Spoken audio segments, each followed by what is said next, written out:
She stayed. He let her. Now comes the part neither of them prepared for, the ruin and the remedy.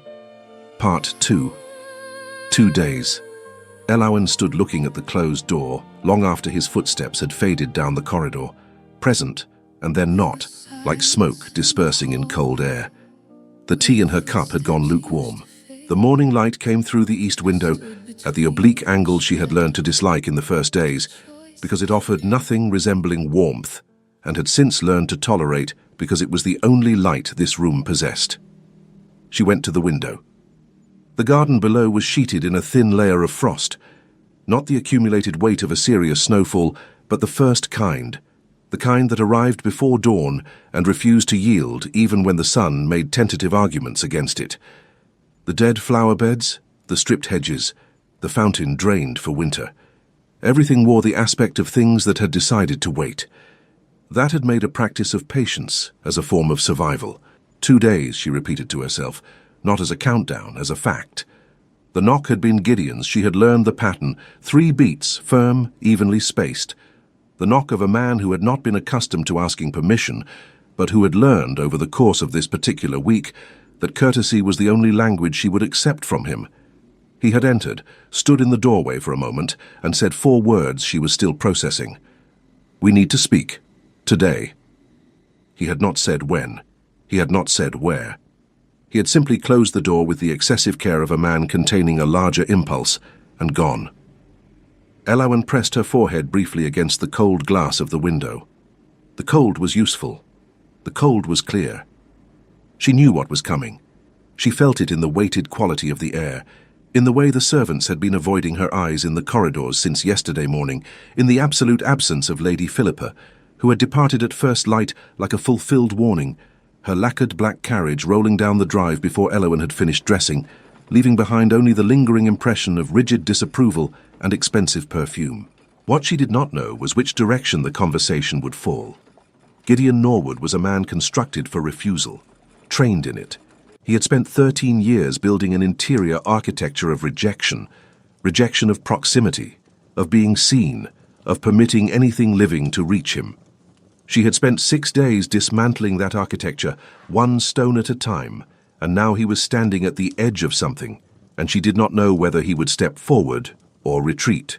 She turned from the window and began pinning her hair with precise movements without a mirror.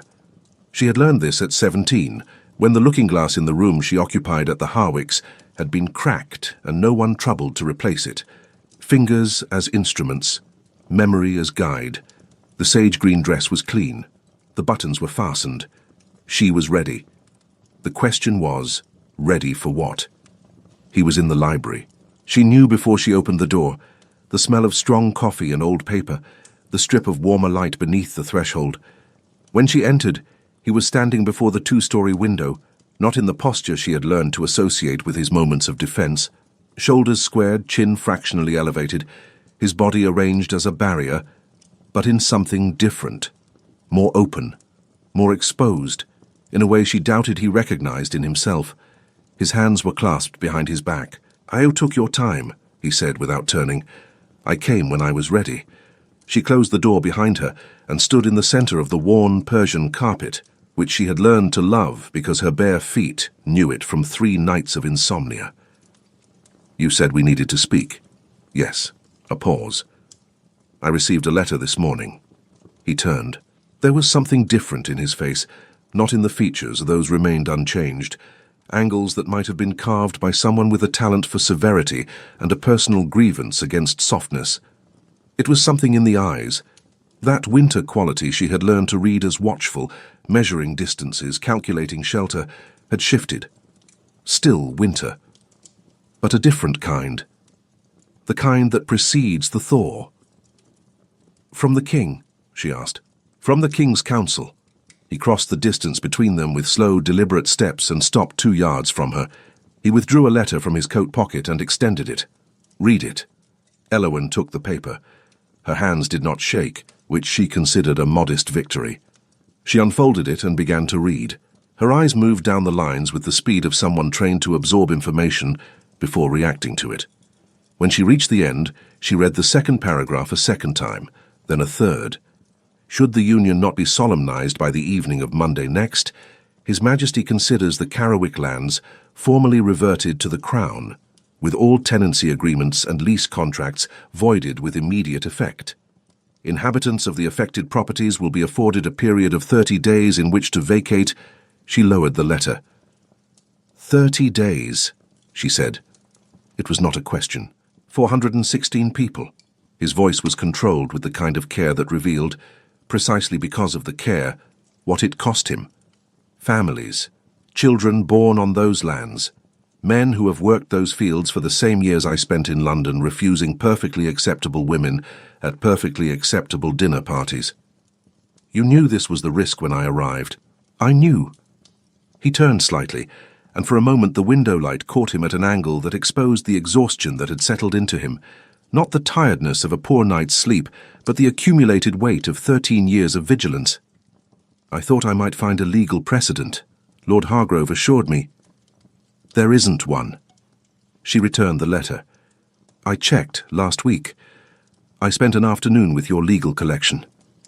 He blinked. A slow, almost involuntary movement. You researched the legal precedents. You have a surprisingly complete set of commentaries on the laws of England for a man who claims to be indifferent to the fate of his estates. I never claimed that. Not in words. She allowed herself one step toward him, only one. But you have spent 6 days attempting to convince me to leave, while drawing reconstruction plans for your tenant cottages at 3 in the morning. The muscle in his jaw shifted. You are awake at 3 in the morning with worrying regularity. I sleep poorly in houses I don't yet know. A pause, though I am beginning to know this one. The silence that settled between them was not the kind she had encountered that first morning, tense, territorial, full of strategy and deliberate distance. It was different, denser. The kind of silence that forms when two people have arrived at the same point and both know it, and neither has yet decided what to do about it. What do you want, Elowen? The question was so quiet she nearly missed it, and he had used her name, not Miss Sterling, not the correct and cool title he had maintained as a civilized barrier for the entire week. Her name. The name no one had said in quite that register since her father died. She felt the impact of it in her chest, a dull pressure, as if something that had been sealed a long time had yielded a fraction. I've already told you, she said. I want to stop being a problem that other people are obliged to solve. That is not an answer. It's the only one I have at present. He was silent. Then he took another step toward her, the second voluntary step in her direction she had witnessed in the entire week. The first had been in the garden, in the midnight cold, when he had stood beside her, instead of retreating to the house. There is something I need to show you, he said. Before any decisions are made, you need to see what is at stake, not on paper, in person. She looked up at him. When? Now, if you are willing to ride in weather like this. She glanced at the window. The sky was the color of pewter, heavy, undecided between rain and snow. I'll need proper boots, she said. Something moved at the corner of his mouth. Almost nothing. Enough. Mrs. Pemberton has a pair that should do. He turned toward the door, then stopped, without turning back. Elowen. Yes, thank you for what you have done this week. The research, A pause that lasted 2 full seconds, which in him was equivalent to a speech. The stubbornness. She let the smile come this time. Small. Real. You're welcome, she said. It was the most efficient option. The boots were 2 sizes too large and secured with strips of cloth that Mrs. Pemberton had provided without comment, with the expression of a woman who had witnessed enough in the past 6 days to have developed a personal philosophy of not asking. Gideon was waiting at the stable entrance with 2 horses saddled. His was dark, a stallion with visible nerves beneath the coat, the kind of horse that read cold air as invitation. Hers was calmer, a chestnut mare with patient eyes that immediately pressed her nose into Elowen's shoulder when she approached. Her name is Martha, Gideon said. Good name. Elowen stroked the mare's neck and felt the warmth of the animal against her cold palms. Direct. He mounted without ceremony. She did the same with the necessary adjustments for the oversized boots, and neither of them said anything about the process.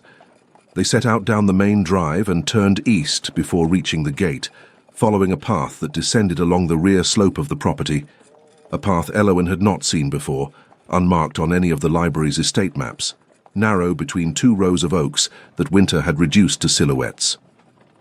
Gideon rode ahead. She followed.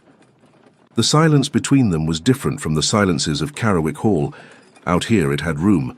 The wind carried the smell of damp earth and straw, and the horses' hooves struck the hardened ground in a steady beat that had something of a heartbeat's quality to it.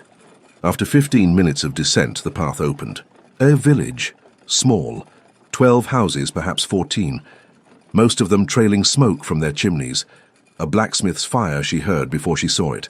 Children who stopped running to watch the riders with the particular combination of shyness and curiosity that was universal in children between 6 and 10. And then, an old man who emerged from one of the houses at the sound of the horses saw Gideon and raised a hand, a simple gesture, without ceremony. The greeting of people who have known each other long enough to have moved past protocol entirely. Gideon dismounted. Elowen stayed on the mare for a moment and watched. He shook the old man's hand, said something she could not hear. The old man responded and then looked at her, not with the suspicion she might have expected, but with something closer to assessment.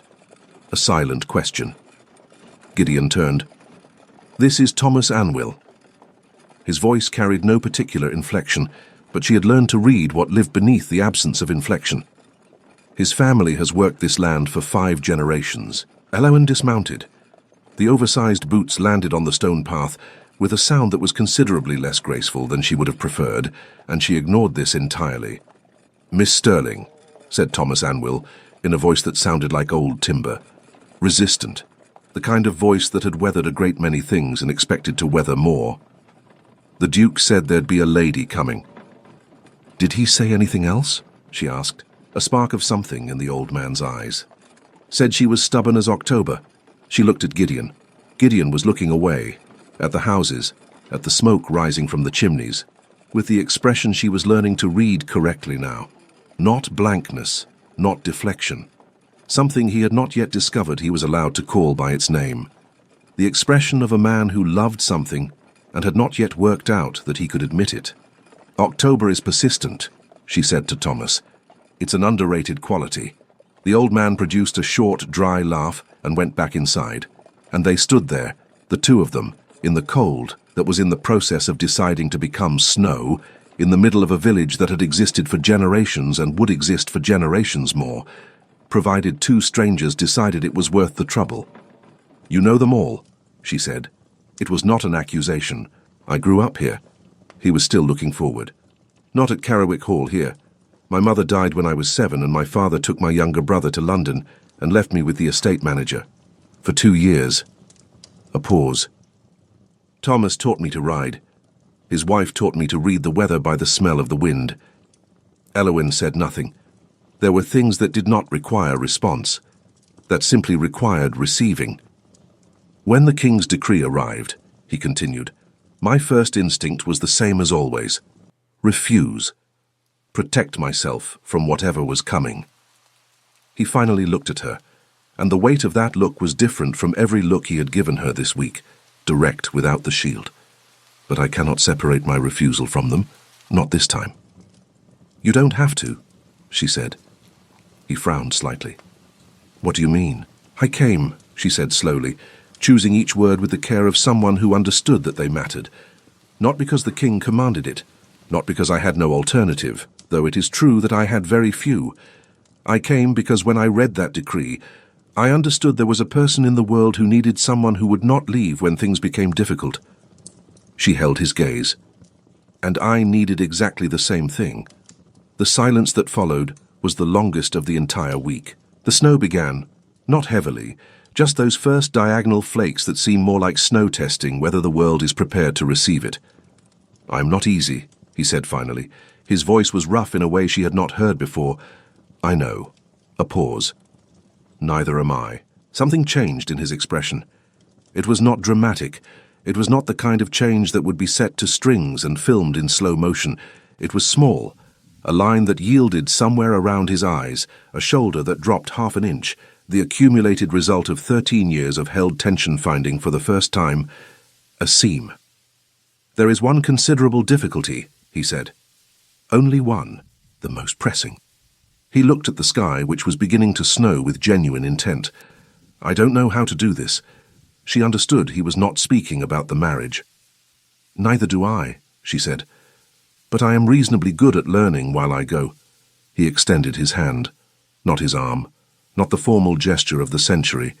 His hand, open, an offering. Elwyn looked at it for a moment. The large hand, the fingers that knew architectural plans and field clay but had no established practice with tenderness, and placed hers inside it. His fingers closed, with excessive care, as though she were something that could be damaged by careless force. She felt his warmth travel through her thin gloves, a small current of genuine heat in a day that was committing to winter. He said nothing. She said nothing.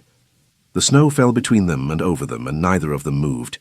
She became aware slowly of the details that proximity allowed, the way the snow settled on the shoulders of his dark coat and did not melt immediately, because he stood so still that his body heat had not yet reached that high. The way his jaw held a tension that was not hostility, she had learned, but something closer to concentration, the look of a man directing all of his considerable attention toward not doing the wrong thing. She had grown accustomed in these 7 days to being studied.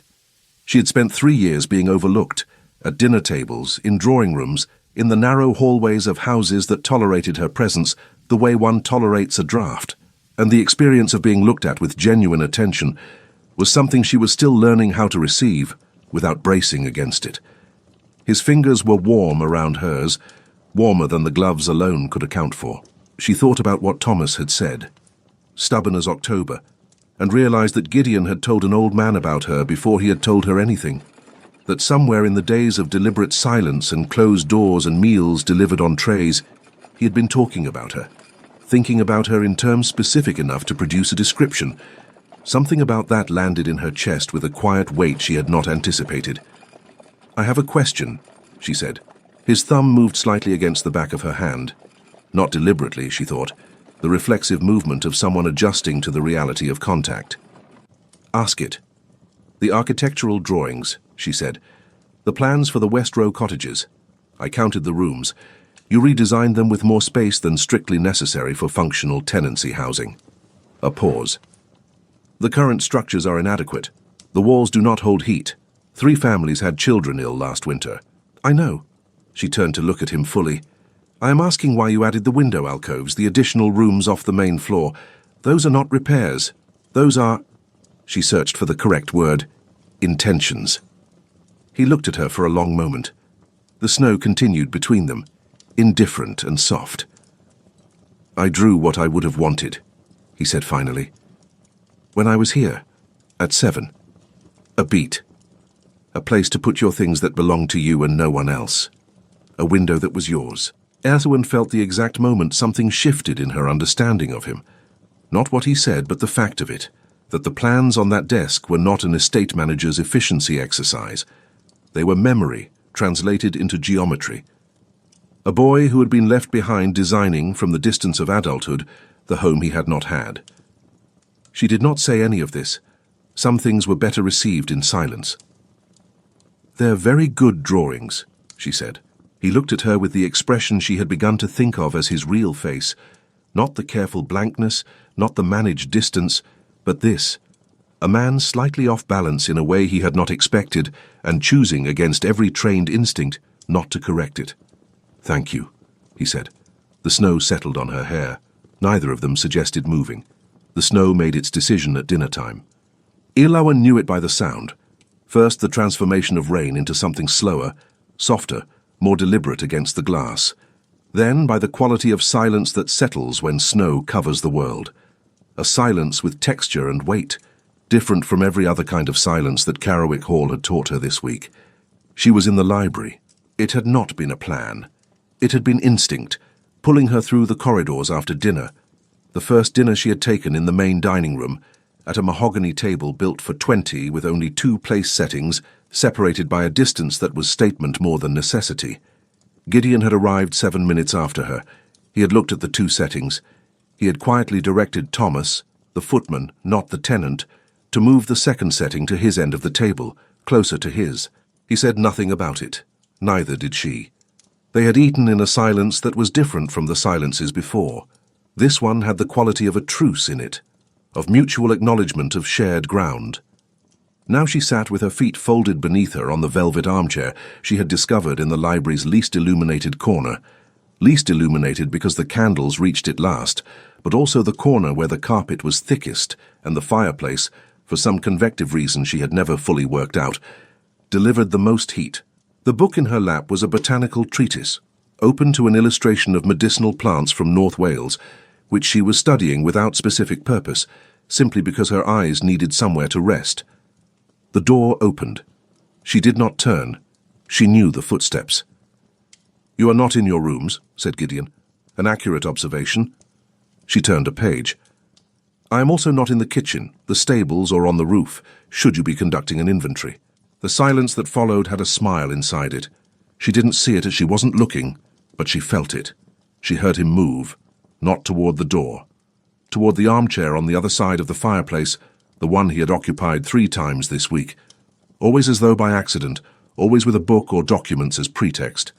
She heard the leather yield under his weight. She heard the sound of papers. 20 minutes passed. The snow continued outside. The fire crackled.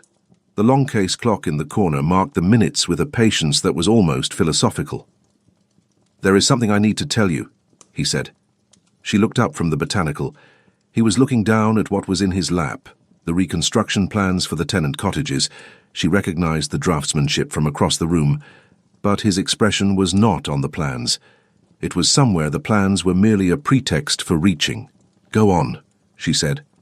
He said nothing for a moment. A log shifted in the grate. An ember fell against the iron. "My brother," he began, and stopped. Elawan said nothing. She had learned over the course of this week that her silence was the space in which he breathed. He was 22.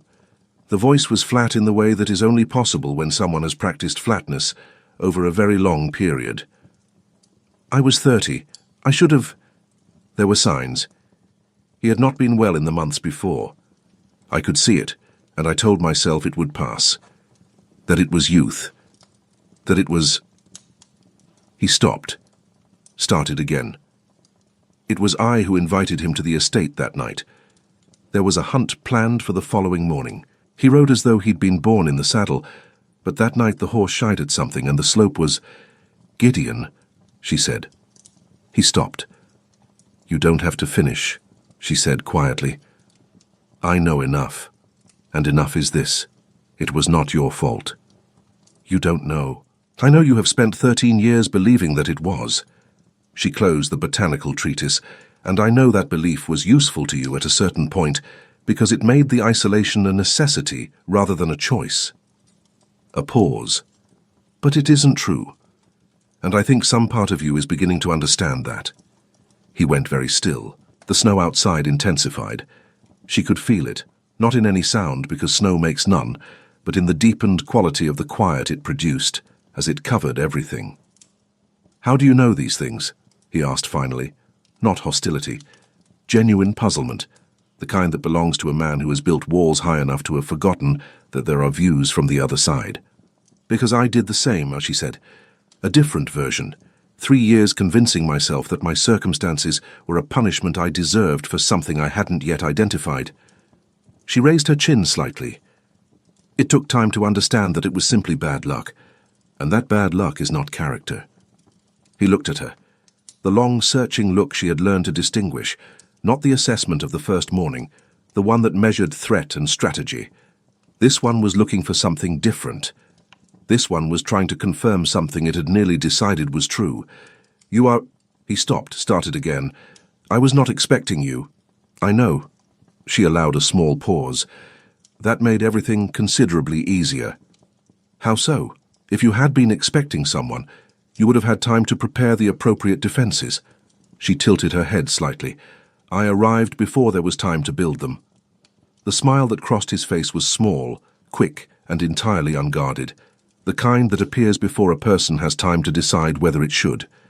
She watched it happen, and felt something warm shift beneath her ribs. So it was strategy, he said. All of it was strategy. She placed her feet back on the floor and set the botanical firmly aside. Only the strategy became something else by the halfway point, as strategies often do. He was quiet in a different way now. Not the silence of withdrawal, of defense, of calculated distance. The silence of someone hearing something for the first time that they had always wanted to hear and had not known it. Elowyn. Her name again. Not Miss Sterling. Her name. She waited. "Tomorrow morning," he said. "I would like you to come with me before breakfast. There is something—" He paused, selecting words with the concentration of a man who had not needed them in a long time. "There is a place that I have not shown to anyone, that I would like you to see."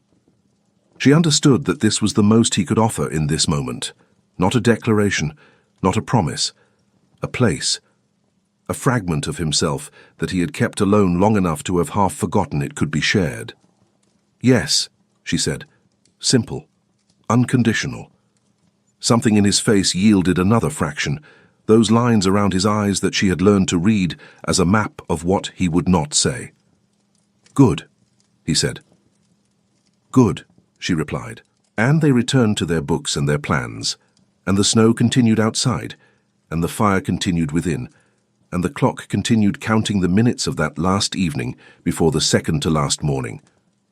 And neither of them hurried anything, because they had finally understood that hurrying was the one thing that could ruin it. He knocked at 6:30. Not Mrs. Pemberton, not a servant. Him. She knew by the 3 beats, firm, evenly spaced, by the absence of the "breakfast is ready, Miss Sterling," that would have followed if it had been anyone else. Elowyn rose in the dark. The fire had burned down during the night, and the bedroom held the particular cold of mornings after snowfall, dry, crystalline, with a clarity that was almost sharp.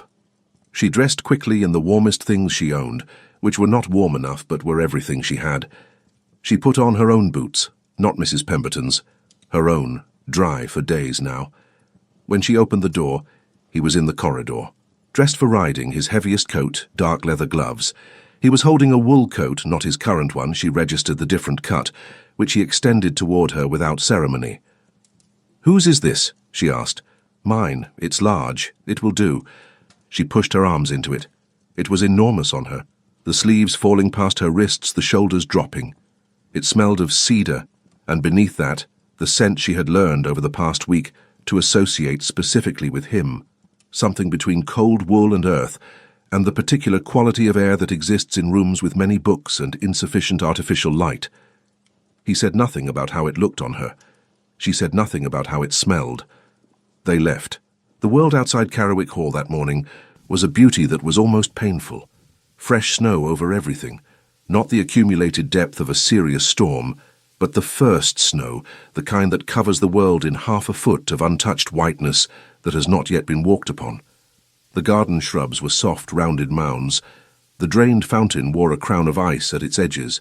The oaks along the drive held the snow in horizontal rows along every branch, arranged in lines too precise to appear accidental. The horses exhaled white breath into the air. Martha walked with a sure, steady step, familiar with the terrain. Elowyn pulled Gideon's coat closer around her shoulders and decided that cold was simply a matter of perspective. They did not take the path to the village. They took the opposite direction, north and then upward, along a gentle rise between trees older than the drive's oaks, trees with the kind of girth that implies memory. There was something different in Gideon's posture on horseback this morning, less of the gentleman at exercise, more of someone returning. She did not ask where they were going. She had learned with him that the question was the one thing that could break it. The silence was the root. 20 minutes into the ascent, the trees opened. A small plateau, perhaps 30 yards across, with a view over the valley below. Thomas's village in the distance, the line of Carriwick Hall further down, the frozen river at the far edge of the estate. But the view was not what made the place. In the center of the plateau stood a ruin, not a dramatic one, not the castle remnants that tourists sought out in guidebooks. Waist-high stone walls, a stone floor now blanketed in white, and the long rotted timber frame of what had once been a roof, a chapel, small. It would have seated 12 people at most. Gideon dismounted. He walked to the center of the ruin and stood there with his hands clasped at his back, looking at what remained of the walls. The snow muffled every sound.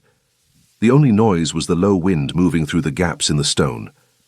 Elauwyn dismounted and went to stand beside him. "It's 14th century," he said after a moment. His voice had a different quality here, quieter, less defended. Built by the same family that built Carrawick, before Carrawick existed. He touched one of the wall stones with a gloved hand. "When I was a boy, after my father left me with the estate manager, the 2 years, I used to come here."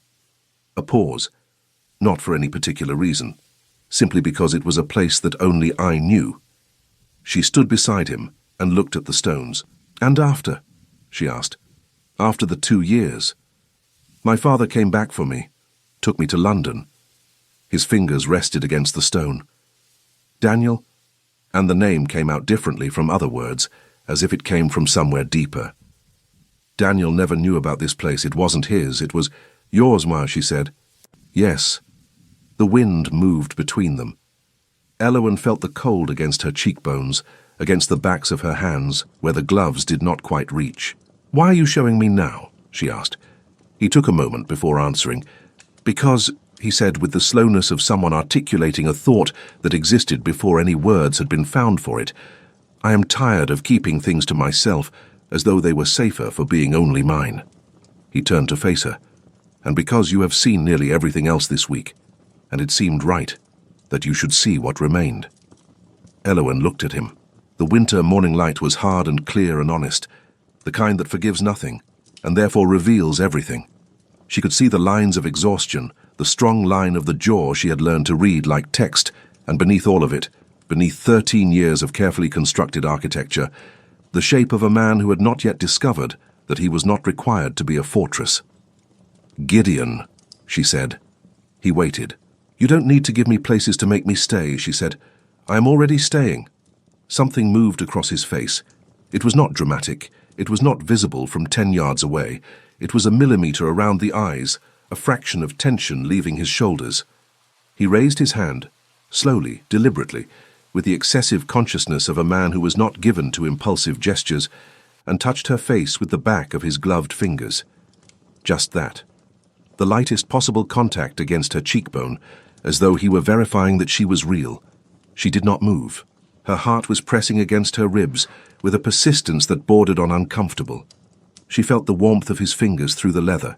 She felt the cold of the open air against the rest of her face, the sharp contrast between the place he touched and everywhere he didn't. "Tomorrow," he said. His voice, low, stayed in the air between them. "Are you certain? About marrying you? About everything that comes after?" She covered his hand with hers.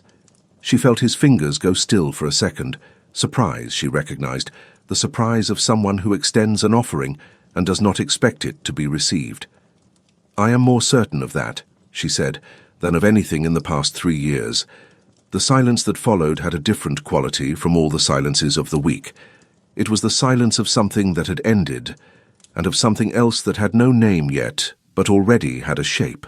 The snow began again, the same diagonal flakes as yesterday, snow testing whether the world was ready. Gideon lowered his hand, but his fingers did not pull away entirely. They rested briefly against her wrist, light as a question, before releasing. "We should go back," he said, "before it becomes impossible." "Yes," she said. But neither of them moved for another moment. The valley below was white and still. Thomas's village sent its breakfast fire smoke up into the clearing sky. Carrawick Hall stood as a pale stone outline against a horizon that was beginning, finally, to show a seam of light. She looked at all of it, the valley, the house, the ruined chapel walls around them, and felt something she took a moment to identify, because she had not felt it in a very long time. Belonging, not to a place, not to a circumstance. Belonging to the idea that there was a tomorrow in which she was an essential part. She looked at the ruined chapel walls for a long moment before turning to follow him. The stones were the pale grey-brown of the Welsh hills, undistinguished from any distance, but up close they held the quality of something that had been placed with care. The mortar between them had weathered to near invisibility, so that the wall appeared to be held upright by little more than its own accumulated intention, by the habit of standing. She understood, looking at them, why a solitary boy had come here. There was something about a ruin that was different from an empty building. An empty building asked to be filled. A ruin had already made its peace with what it was, had stopped requiring anything from the world, and so it offered a particular kind of company. The company of something that would not ask you to explain yourself. She had found her own version of that over the years. Libraries. The corner tables of other people's breakfast rooms, occupied before anyone else was awake. The quarter hour after a house's last candle went out, when she could move through the dark without performance. Gideon was holding Martha's reins, waiting. She looked at him across the short distance of the snow-covered plateau and thought, this is what it looks like when a person stops hiding, not transformed, not healed, not repaired into something easier or cleaner than what they had been. Just present. Standing in the open, in a place that knew him, next to someone he had decided was worth the exposure. It was not a small thing. She crossed to where he stood and took Martha's reins. Their hands did not touch this time, but she was close enough to see the way the cold had reddened the line of his jaw, close enough that when he exhaled, the white breath of it briefly touched the air between them. Gideon. Yes, when this is finished, when the documents are signed and the arrangements are settled, she paused, arranging the words carefully, I would like to come back here, in spring, when it looks like something other than the end of things. He said nothing for a moment, then, it looks different in May. The walls hold the heat in the afternoons. You still come? It was not a question. He answered it anyway. Less than I used to. He gathered his horse's reins and mounted with the fluid economy of a man who had been riding since childhood. From up there, he looked briefly down at her, and the angle and the morning light produced something she had not seen on his face before. Not quite a smile. Something before a smile. The preparation for one. More recently, he said, I have had less need of it. Elawen understood what he meant. She mounted Martha and did not say anything else. They rode back down through the old trees, with the snow falling softly around them, and Carrowick Hall appearing gradually through the branches below, stone and glass and cold chimneys that were, even now, beginning to send up smoke. The house that had felt 1 week ago like a locked door was beginning to feel like a threshold. Not home yet, something better in its way. The moment just before home, when the possibility of it is still entire. She had arrived with 17 shillings and a borrowed dress, and the specific exhaustion of a person who had run out of options. She was leaving this hillside, or rather, she was not leaving it. She was taking it with her, down into the valley, and through the front door and into the rest of the week and the week after that, with something she could not have named precisely, but that had the texture of solid ground beneath uncertain feet. The kind of ground you could, in time, learn to stand on without looking down. The morning arrived the way mornings that matter always arrive, quieter than the others, the light entering at the wrong angle, the world holding a quality of expectancy that cannot be explained but is felt immediately upon waking. Elawen woke before the 7 o'clock bell. She lay still for a moment, looking up at the ceiling she had learned over the past week. The small crack near the window, the place where the paint had peeled in a circle too perfect to seem accidental, the shadow of the curtain cord moved faintly by the draught beneath the door. Monday, she thought. And then, without having planned it, at last. It had not happened in any way that would be retold as a story. There had been no single dramatic moment, no grand declaration, no kiss in the rain with music and consequence. There had been instead a series of small moments accumulated with the weight and solidity of things that are true. Breakfast in his study, the argument over Thucydides, the garden at midnight, hands joined in the cold of the village lane, his fingers against her face in the snow-filled chapel. It had been 1 week of one person deciding the other was worth more than the fear. 2 people, she corrected herself. She rose and dressed with the movements that were now familiar in this room. The buttons, the hairpins, the boots that were hers. Her own, not Mrs. Pemberton's. Her own dry for days now, worn in at the heel in the particular way that means a shoe has decided to accept you. When she came out into the corridor, Mrs. Pemberton was there. Miss Sterling, said the housekeeper. And then, with a deliberateness that suggested she had practiced it, You look very well this morning, miss. Elawen stopped. looked at her. Mrs. Pemberton's eyes were very slightly bright, only slightly, the degree of brightness that a woman with that particular spine permitted herself on very specific occasions. "Thank you, Mrs. Pemberton," Elowen said. "So do you." The housekeeper gave a small nod that was almost dignified, turned and proceeded down the corridor with her keys chiming softly at her waist. Elowen continued toward the study. He was there, standing at the window as he had been that first morning, but entirely different. The posture was the same, the coat was the same, the grey light still came through the glass in the same flat November way. But the way he held his shoulders was different. The way he turned when he heard the door was different. There was no strategy in the way he looked at her. "Good morning," she said. "Good morning." A pause. "You look like someone who has no intention of changing her mind." "I never did." He nodded once. Then he crossed the study toward her, not with hesitation, not with the calculated deliberateness of the previous days, with simple steps. And when he was close enough that she had to tilt her chin fractionally upward to meet his eyes, he stopped. "There are a number of things that need settling," he said, "before 11 o'clock. The vicar arrives at 10:30. There are documents." "Gideon," she said. He stopped. "The documents can wait 5 minutes." He was quiet. She raised her hand and placed it flat against his chest, not as a dramatic gesture, simply as the gesture of someone confirming that a thing is real. She felt the warmth through the wool. She felt his breathing, which was marginally faster than usual. She felt the moment in which he chose not to step back. His hand covered hers, large, warm, with the excessive care of someone who was still learning that he was allowed to. "You arrived in a hired coach with 17 shillings, and he said, "and a borrowed dress, yes. And you are going to marry a man who spent 13 years practicing being impossible." "I am going to marry a man," she said, "who spent 13 years keeping a 14th century secret in the hills, to show eventually to someone worth keeping it for."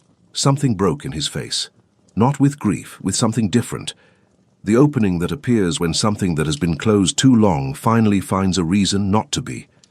He raised her hand to his lips. It was not a kiss, precisely. It was the old, formal gesture of the gentleman, but done this way, with her hand held between both of his, with his eyes briefly closed, it was more than the gesture.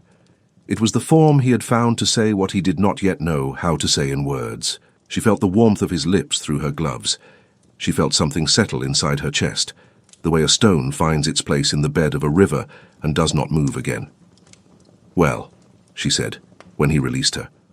"Well," he said, and there was a vicar on his way, and documents to sign, and 416 people in a village that would continue to exist. And there was an entire life ahead of hard work, and arguments about Thucydides, and cold mornings, and coffee that went cold while they debated architectural plans, and she wanted all of it with a clarity that was, in itself, the most unexpected thing she had felt in 3 years. Gideon went to find the documents. Elowen went to the window and looked down at the snow-covered garden and smiled. Not the small, calculated smile she had trained herself to use as a tool, but the smile that happens when no one is watching and life decides unexpectedly to make sense. And outside, the snow that had covered Carrowick Hall through the night began at last to melt.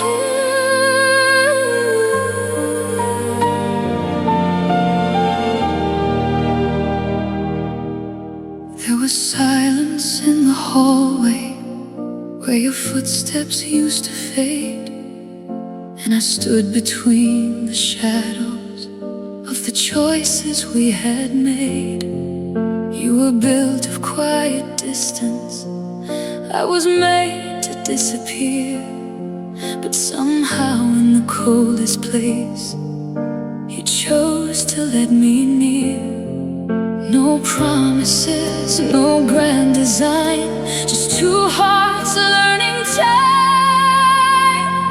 And where the winter finally breaks, I found the warmth your silence makes. No thunder, no fire, no desperate plea, just you choosing me. And where the frozen ground gives way, we built a life from yesterday. No perfect words, no grand display, just stay. You chose to stay.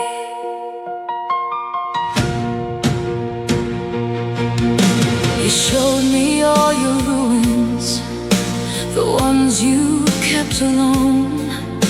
A chapel made of memories, a boy without a home. And I saw what you were hiding, not a man who turned away, but someone who was waiting for a reason just to stay. No saving grace, no grand escape, just love that learns to lay. And when the winter finally breaks, I found the warmth your silence makes. No thunder, no fire, no desperate plea, just you choosing me. And when the frozen ground gives way, we built a life from yesterday. No perfect words, no grand display, just stay. You chose to stay.